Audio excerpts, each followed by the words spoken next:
Hello YouTube, this is Necrostevo, and this is a video of my favorite Pokemon from each generation. This was a little bit more difficult than I thought it'd be, but Jack, KKKKKKKK3, made a video for his top 20 favorite Pokemon, and I thought it was interesting, so I figured I'd kick in my own favorites. It was really hard to narrow him down, but let's just get started. Those of you all who know me personally know that Venusaur is my #1 favorite Pokemon of all time. Not only is there a lot of nostalgia there, but just over and over when Venusaur is depicted in the anime, it's awesome. Because you have the first movie where Mewtwo's Venusaur, Brute Root used Razor Leaf, I believe, and Mewtwo's Venusaur used Vine Whip and knocked them all out of the air, picked it up and threw it across the room. That was awesome.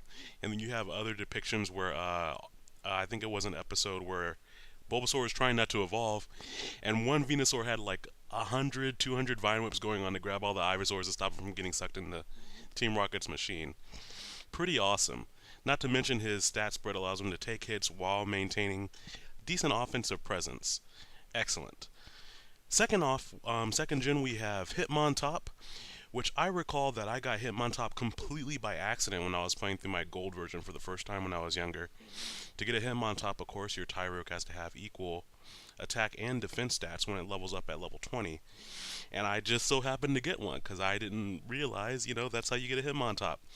But not only does, it stand on its head, which is odd that it's called the handstand Pokemon, because it normally spins on its top. It never really puts his hands down.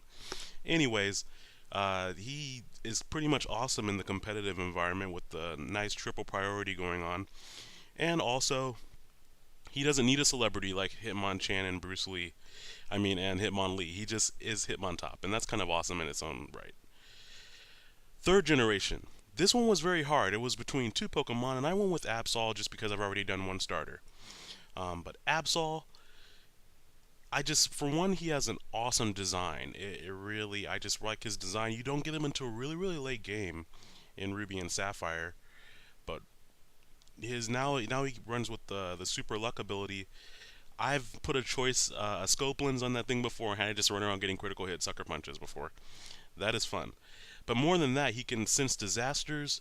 He's another Pokemon that is routinely depicted as being awesome in the anime.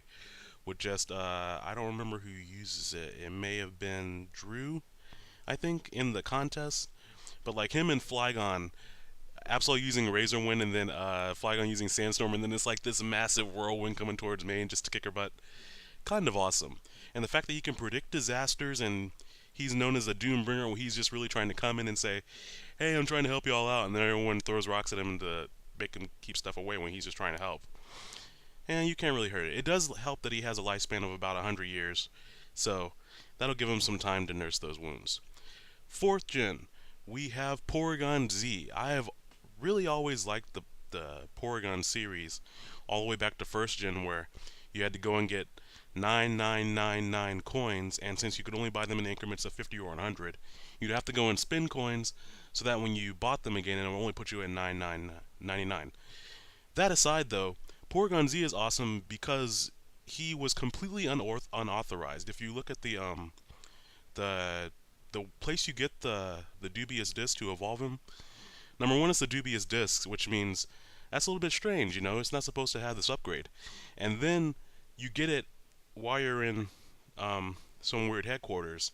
And since the upgrade made him act weird, you can pretty much figure that it wasn't an authorized upgrade, which I find very interesting because obviously the first upgrade you find at Silphco, ready to go, but then the dubious dix makes him act all weird. But he has massive special attack. He also is pretty decent speed, but he has decent bulk as well, so I like scarfing him and then just kind of throwing him at my enemy. And then we have the last one, 5th generation, Bouffalant. Afro Bull, whatever you want to call him. Awesome design. Probably my favorite design in 5th generation. But even competitively, he's great. I used him at the VGC this past regional that just went on this summer. He did a great job.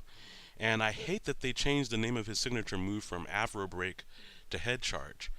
Just any move with the word Afro in it should just be left as Afro. I don't know what's going on. I don't care. Leave it as Afro Break.